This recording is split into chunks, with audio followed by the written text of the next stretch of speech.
ओ गो Medina Munawwara है, ओ गो Medina Munawwara, ओ गो Medina Munawwara है, ओ गो Medina Munawwara. के बोले तुमी मरुभूमि, के बोले तुमी मरुभूमि, के बोले तुमी सर्वहारा, ओ गो मदीना मुनव्वरा है, ओ गो मदीना मुनव्वरा। सुबहानाल्लाह। आरो जोरे, आरो जोरे। নবীজি হাঁটছিলেন, হঠাৎ করে এক বুখারী শরীফে হাদিসে আসছে, নবীজি হাঁটতেছেন, কে জানি দেখতেছে আমার নবীকে আজব সুরে ডাকছে, ইয়া রাসূলুল্লাহি মাদাদ কুন, ইয়া হাবিবাল্লাহি মাদাদ কুন, ওগো নবী সাহায্য করুন। আমার নবী খেয়াল করলেন কোনো মানুষ ডাকছে না, কোনো ফেরেশতা ডাকছে না, কোনো জিন্নাত ডাকছে না। আমার নবী কাছে গিয়ে দেখতেছে একটা হরিণ আমার নবীকে ডাকছে, ইয়া রাসূলুল্লাহ আমাকে সাহায্য করুন। নবী কাছে গিয়ে বলতেছে, হরিণ কি হয়েছে?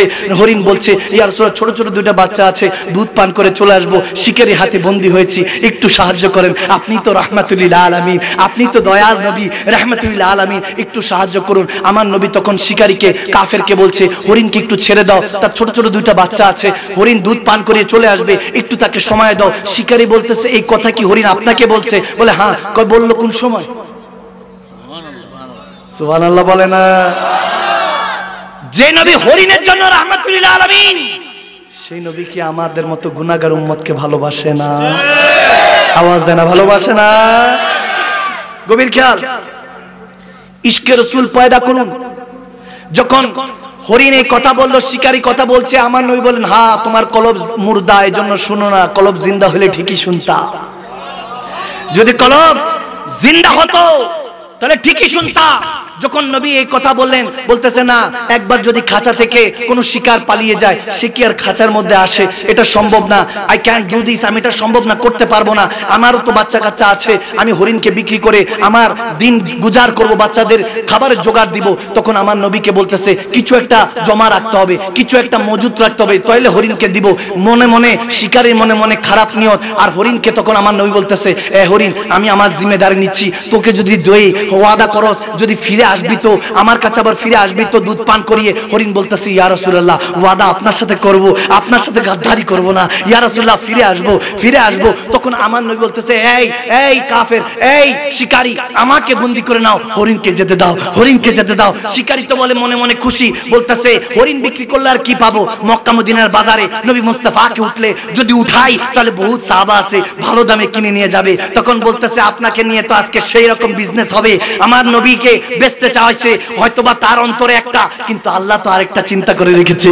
আল্লাহ যখন আরেকটা চিন্তা করে রেখেছে, শিকারী বলতেছে, ঠিক আছে যান, হরিণকে ছেড়ে দিলাম। হরিণকে ছেড়ে দিল, সে মনে মনে খুশি, আজকে তো বাজার গরম হবে, নবী মুস্তাফাকে নবী দামে দাম দিয়ে বিক্রি করব, অনেক সাহাবা আছে কেনার জন্য। নবীজি যখন নিজের দাওয়া লাগালেন, এখন অনেকক্ষণ পার হয়ে গেল, সময় কাটছে, লম্হা চাচ্ছে, টিক টিক করে সময় কাটছে। আমার নবীর দিকে ওই শিকারী তাকে বলে, কি ব্যাপার?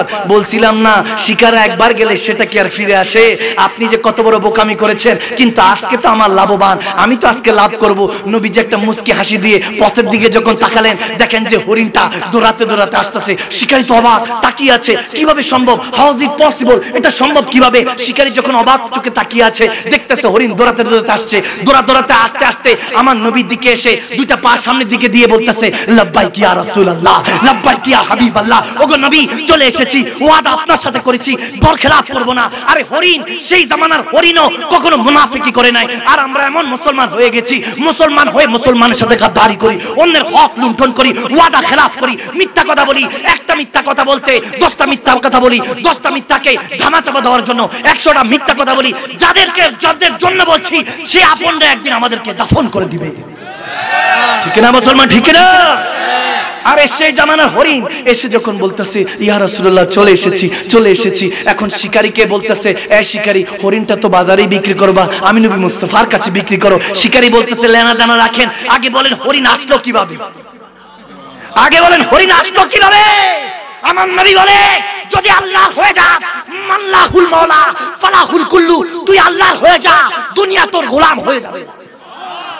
যখন এটা বলছে তখন শিকারীর কাছে ওই শিকারটা হরিণটা বলতেছে, ইয়া রাসূলুল্লাহ, আপনার সাথে ওয়াদা করেছি, বরখেলাপ করিনি, চলে এসেছি। এখন যখন এই অবস্থায় হরিণ কথা বলছে, কাফেরও কথা হরিণের কথা বুঝতেছে, শুনতেছে, এখন চোখের পানি ছেড়ে দিয়েছে, বলতেছে, ইয়া রাসূলুল্লাহ, ইয়া হাবিবাল্লাহ, আমার মা বাবা আপনার কদমে কুরবান, এই হরিণকে আপনার হাদিয়া করে দিলাম, আমাকে বলেন ইয়া রাসূলুল্লাহ, হরিণের কথা আমি কাফের, আমি মুশরিক কিভাবে শুনতে পাচ্ছি?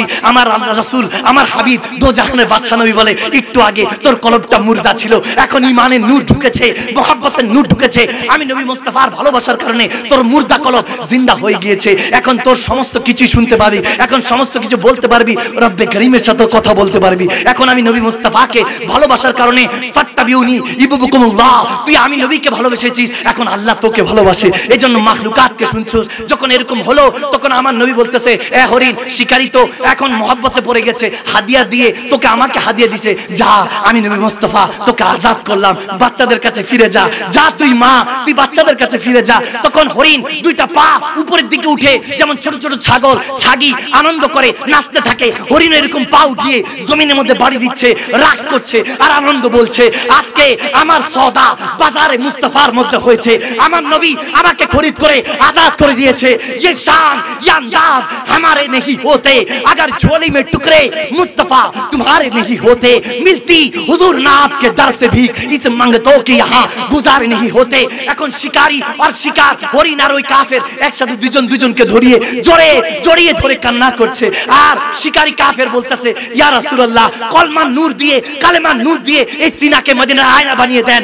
আমার নবী হয়তোবা সেদিন ওই আশিক ওই হরিণ ওই কাফের যখন মুসলমান হয়েছে ইমানদার হয়েছে হয়তোবা জুবান দিয়ে বলেছে না হয়ে নবী হয়ে না দুনিয়ায় না হয়েছি ফেরেশতা খোদা আর হয়েছি উম্মত আপনার, তার তরে শুকর হাজার বার সুবহানাল্লাহ। আল্লাহ नारे रिसालत शहंशाह मदीना अहले सुन्नत वल जमात औलाद रसूल अल्लामा सैयद मखदूम शाह अल मदानी, नारे तकबीर नारे रिसालत। বলবে গিয়ে নূরে নবীকে ও মদিনার পাখি, আমার মনের যত যন্ত্রণা, পাখি আয় আয় রে আয় শুনে যা মোর মনের বাসনা, পাখি আয় আয় রে আয় শুনে যা মোর মনের বাসনা, কেন এত ভালো লাগে আমার নূর নবীর নাম, আরো ভালো লাগে নবীর দুরুদ ও সালাম। সুবহানাল্লাহ। কিসমত কি সবার থাকে নাকি? তাহলে মিলাদ পড়ার কিসমত সবার কেমনে হবে? আওয়াজ দেন আওয়াজ দেন। আমি দেখছি সোশ্যাল মিডিয়াতে 2-4 দিন ধরে আবু তোহা আদনান নামের একজন ব্যক্তিকে নিয়ে ট্রল করছে। আমি বললাম কেন করলেন, হোয়াই? এটা তো ভুল। আমি আমার যে ভাই আমার সুন্নি আলেমে দ্বীন যথেষ্ট আলেম রাখেন, আমি কাউকে ক্রিটিসাইজ করছি না, ছোট করছি না, আমি শুধু পরামর্শ দেওয়ার জন্য বলেছিলাম যে গতকালকে আমি মুন্সিগঞ্জের জমিনে বলেছি যে এভাবে না, অ্যাগ্রেসিভ হয়ে নয়, ইসলামটা হলো ভালোবাসার নাম। আমরা উঠে বা সবাই দেখতেছি এটা নিয়ে ট্রল করছে যে তুমি কেমনে নবীজির শানে সালাম দিল, তুমি কেমনে বেয়াদবের মতো বসে আছো। না বাবা, দিস ইজ নট ইসলাম। এটা ইসলাম। ইসলাম মানে হলো ভ্রাতৃত্ব ভালোবাসা। আমার বিশ্বাস ওই আলেমে দ্বীন ভাই যিনি স্টেজে ছিলেন তিনি যদি বলতেন আদনান ভাই আসেন না নবীকে সালাম দিচ্ছি, একটু দাঁড়িয়ে সালাম দেন, আওয়াজ দেন, মহব্বত নিয়ে বললে তিনি কি দাঁড়াতেন না? অবশ্যই দাঁড়াতেন। আমরা তো একজন টিচার আসলেও দাঁড়িয়ে যাই। জজ কোর্টে যদি যান, যারা আজকে আমাদের সম্মানিত যিনি সভাপতি সাহেব তিনি জজ কোর্টে আমি শুনেছি কুমিল্লায়, উনি যখন থাকেন উকিলরা যারা ব্যারিস্টার থাকেন তেনারা জজ সাহেবকে দেখলে তো দাঁড়িয়ে যায় নাকি বসে থাকে? এখন হাজের নাজের বিষয়গুলি অন্য বিষয়, এগুলো অন্য বিষয়, ইলমানা বিষয়, এগুলো ঘরোয়ানা আলোচনা, এগুলোকে টেনে হেসে আমরা খানকার বিষয়ে ঘরের বিষয়গুলিকে মাদ্রাসার বিষয়ে এনেছি মাঠে ময়দানে। এগুলো কি বুঝবে? আগে 5 ওয়াক্ত নামাজই বানান, অটোমেটিক তাহাজ্জুদ গুজার হয়ে যাবে। আগে নবীর প্রেমের শিক্ষা দেন, অটোমেটিকলি নবীর কিয়ামও করবে, মিলাদও করবে। ঠিক কি না? ঝগড়া আছে, কাউকে আমি গালি দিছি, আগামী কালকে বলবেন মাকদুম শাহ মাঝে এসে গালিগালাজ করে গেছে, আওয়াজে মনে হয় হুজুর কইরা তো ভরাইলাম।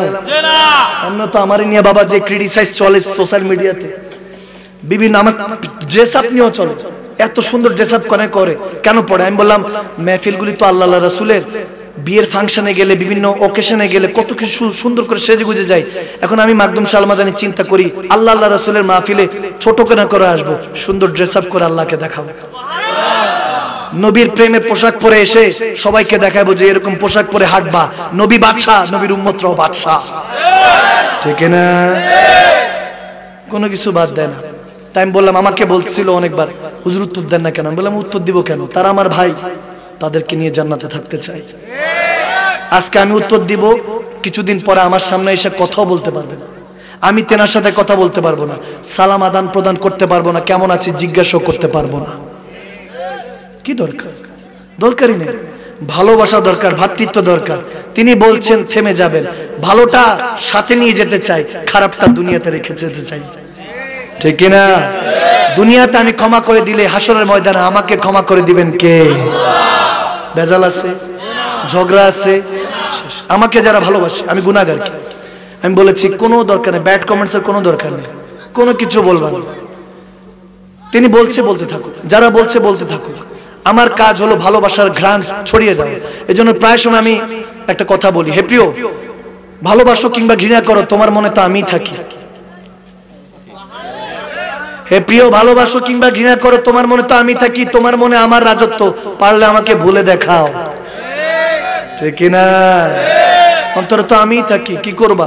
ঘৃণা করো, ভালোবাসো, রাজত্ব আমার চলে। সুবহানাল্লাহ কয় না? আমি বললাম যখন তুমি, হে প্রিয়, যখন তুমি সমাজের মধ্যে হিংসা নামক কাঁটা ছড়াচ্ছিলে, তখন আমি প্রত্যেকটা মুমিনের হৃদয় থেকে খুশবু নেওয়ায় ব্যস্ত। সুবহানাল্লাহ বলে না? আল্লাহ আমাদেরকে কথাগুলি বোঝার তৌফিক দান করুক, আমিন বলেন। আমি জানি